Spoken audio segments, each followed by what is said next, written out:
to glacier hop in Alaska or island hop through Hawaii. You can explore the sights, sounds, and flavors of Europe, or chill on the beach in Cabo San Lucas, with or without that giant coconut drink. You're free to choose. And best of all, enjoy free airfare on select cruises, plus up to 5 free offers, like free unlimited open bar and more. We call it Free at Sea, which is exactly how it feels. And beginning in 2019, feel free to experience Norwegian Joy, one of our newest ships sailing from the West Coast. So visit ncl.com, call your travel professional, or call 1-888-NCL-CRUISE. Norwegian Cruise Line. Feel free.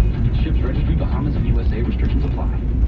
There is no gnome anymore. What happened to the gnome? We learned that it usually signifies that this is the house of swingers. What? Gary and Shannon, weekdays at 10 a.m. on KFI.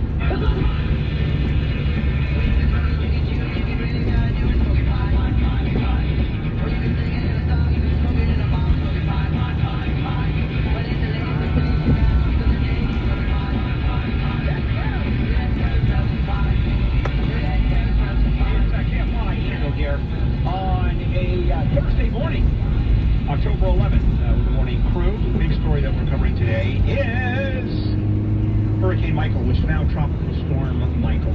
Also, coming up at 9 o'clock, cool space news. There was a Soyuz rocket with a couple of astronauts on it. Didn't quite make it. I think it made it to about 400 feet above the ground before it went south.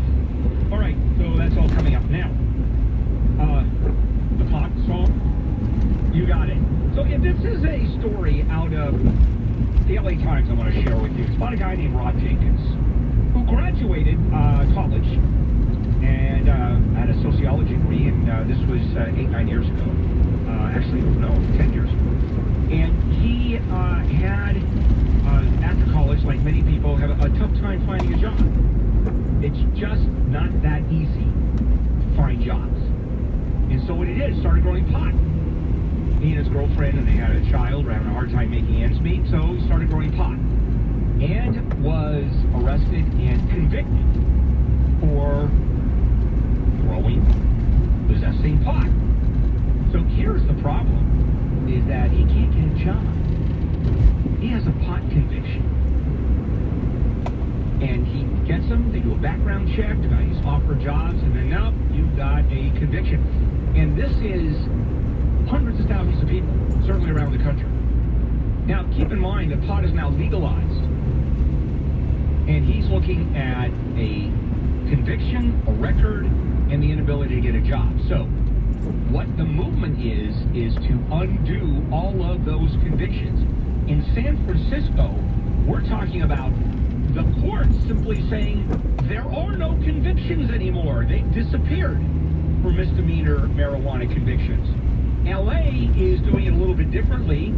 RDA here said we're not going to automatically reduce or eliminate those convictions. Everybody has to do it case by case so you go in front of the court. And the judge does have a right to do that. And here, do you know the only place where these people can actually get jobs?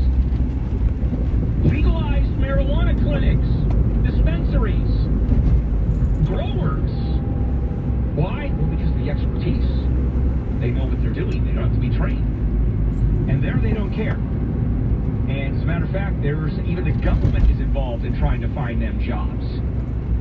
And this is not just here. It is moving across the country. Of course, California is at the forefront of this. Naturally it is. So a bill was passed in August, goes into effect next year, and requires the California Department of Justice. Now, this is the elimination of the marijuana convictions is not statewide. It's county by county. So in August, the Department of Justice was required to prepare a list of people eligible to have their convictions dismissed. And then places the onus on county prosecutors to do it, and they have to do it and start the process unless they determine there is an unreasonable risk to public safety. So we're on our way doing that. And when you think about it, isn't that only fair?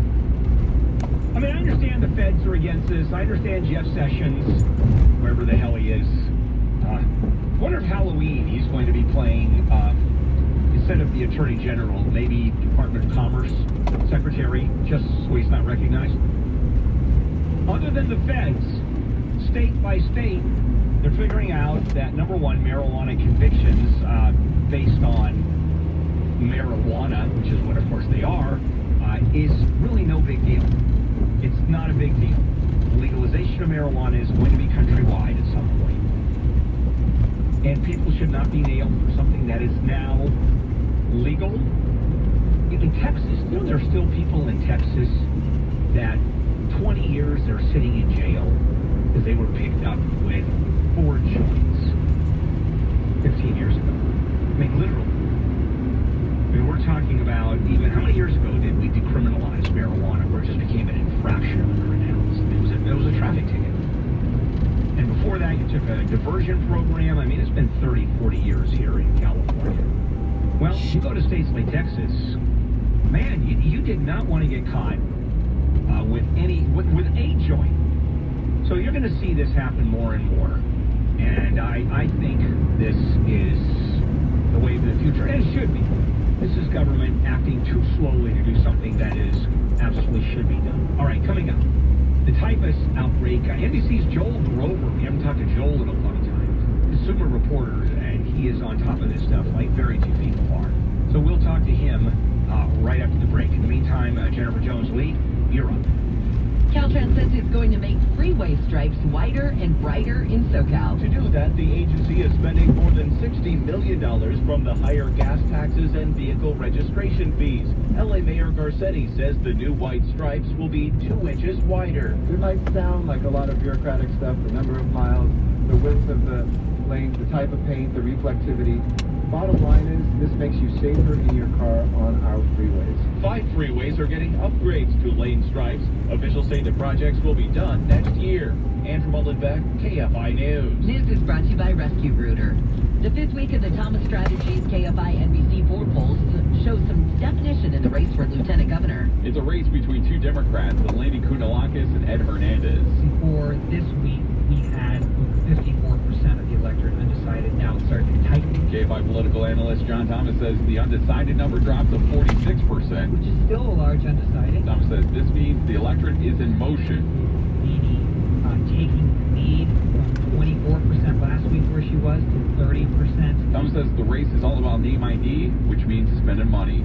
Chris Sancarlo, KFI News. Well, sharks trying to sneak into Newport Beach near Balboa Pier could be picked up on sonar. Newport Beach acting chief lifeguard Brent Jacobson says the Clever Boy will send an alert if it picks up a shark within a 500-yard area around the pier. This is going to give us a new tool to provide adequate warnings and potentially close sections of the beach if we believe there